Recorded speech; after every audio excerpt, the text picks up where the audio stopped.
లేదండి. బీఆర్ఎస్ పార్టీకి సంబంధించినటువంటి విషయంలోనే కేసీఆర్ పార్టీ మూతబడే స్థితికి వెళ్తుందనేటువంటి చర్చ జరుగుతున్నది కాబట్టి, జాతకం, జ్యోతిష్యం ప్రకారం వారికి మీకు తెలుసు కాబట్టి అట్లాంటిది ఉందా వారి జాతకంలో జాతకంలో? ఇప్పుడున్నటువంటి అష్టమ శని వల్ల, అంటే కర్కాటక రాశి ఆశ్లేష నక్షత్రం కావడం చేత ఇప్పుడున్నటువంటి పరిస్థితుల్లో కొంత 2022 నుంచి వారికి అనారోగ్యము,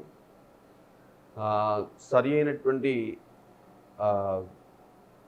దృష్టి పార్టీ మీద పెట్టకపోవడము, లేదా బీఆర్ఎస్కి సంబంధించి ముహూర్త విషయంలో, గణన విషయంలో ఏదన్నా తప్పులు జరిగి ఉండొచ్చు అని నాకు అనిపిస్తుంది.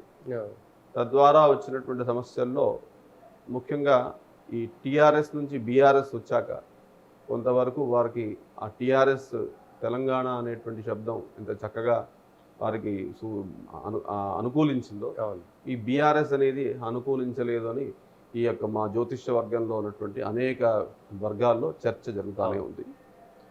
ఆ విషయంలో కొంత కష్టం ఉండవచ్చు, కానీ పర్సనల్గా వారి జాతకాన్ని పరిశీలన చేసినట్టు అవుతే గొప్ప రాజకీయ యోగం అన్నటువంటి వ్యక్తి, మేషలగ్నంలో పుట్టి కనుక ఆశ్లేష నక్షత్రంలో వారికి దృఢ నిశ్చయం. తర్వాత ఆశ్లేష నక్షత్ర లక్షణం ఏంటంటే ఎంతటి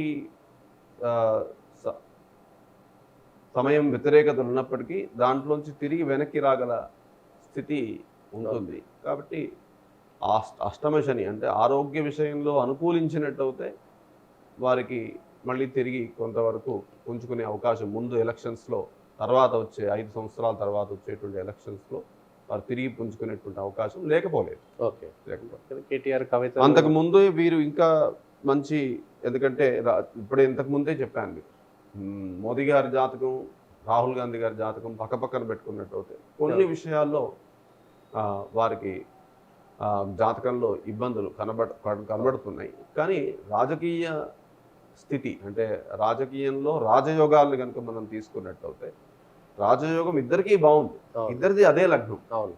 కాబట్టి అదే లగ్నానికి సంబంధించి ఆ లగ్నాధిపతి మళ్ళీ కేంద్రంలో ఉన్నటువంటి విషయం కాబట్టి ఇద్దరికి అదే గ్రహం మళ్ళీ దశమ స్థానంలోనే ఉంది.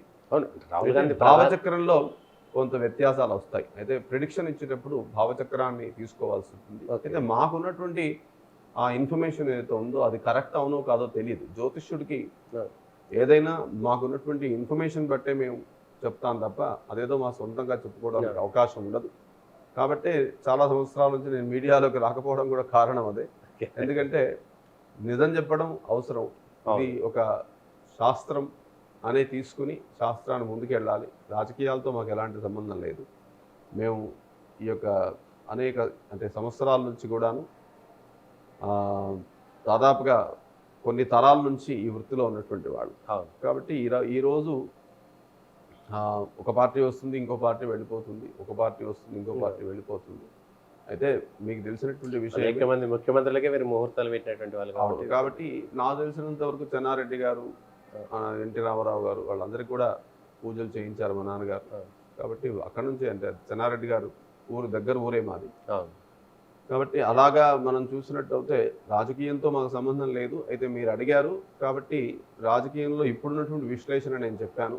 అయితే నాకు ఇప్పుడున్నటువంటి ముఖ్యమంత్రి గారి జాతకం మీద ఎలాంటి అవగాహన లేదు, నేను ఎప్పుడు చూడలేదు. కాబట్టి నాకు తెలియదు వారి జాతకం ఏంటో కూడా నేను చూడలేదు ఇంతవరకు. ఇప్పుడున్నటువంటి ముఖ్యమంత్రి గారు దాని విషయంలో నేను కనుక చెప్పడం అనేది, చర్చించడం అనేటువంటిది సరిగ్గా ఉండకపోవచ్చు. మోదీ గారి జాతకంలో ఉన్నటువంటి ప్రభావం తెలంగాణ మీద కూడా ఉంటుందండి. అంటే కొంతవరకు ఉండే అవకాశం ఉంది. ఎందుకంటే దేశం మొత్తంగా ఉన్నప్పుడు తెలంగాణ కూడా మా భారతదేశంలోనే వస్తుంది కాబట్టి తప్పకుండా ఉండేటువంటి అవకాశం ఉంది. ఇప్పటికే కనబడతా ఉంది మీకు. రాజకీయంలో వారికి ఉన్నటువంటి వాక్ ధాటి అనుకోండి, లేదా వాక్కు, తర్వాత జనాకర్షణ, ముఖ్యంగా ఏదో ఒక తపస్వి అని చెప్పొచ్చు. అలా ఆ తపస్సు వల్ల వారికి ఉన్నటువంటి జనాకర్షణ ఎక్కువగానే ఉంది. తద్వారా ఇంకా మున్ముందు కూడా భారతదేశాన్ని ఒక మంచి దిశగా నడిపించేటువంటి అవకాశం ఉన్నటువంటి వ్యక్తి. రాష్ట్రాలకు సంబంధించినటువంటి అయితే రాహుల్ గాంధీ గారి జాతకంలో ఉన్నటువంటి సమస్య ఏంటంటే, నేను అబ్జర్వ్ చేసినటువంటి ప్లానటరీ పొజిషన్స్లో వారికి అడ్వైజర్స్గా ఉన్నటువంటి వాళ్ళు కొంత వారికి అడ్వైస్ సరిగ్గా చేయటం లేదేమో అనిపిస్తూ ఉంటుంది ఎప్పుడు. తద్వారా వారు మిస్లీడ్ చేయబడి కొన్ని ఇబ్బందులు పడుతున్నారేమో అని అనిపిస్తుంది.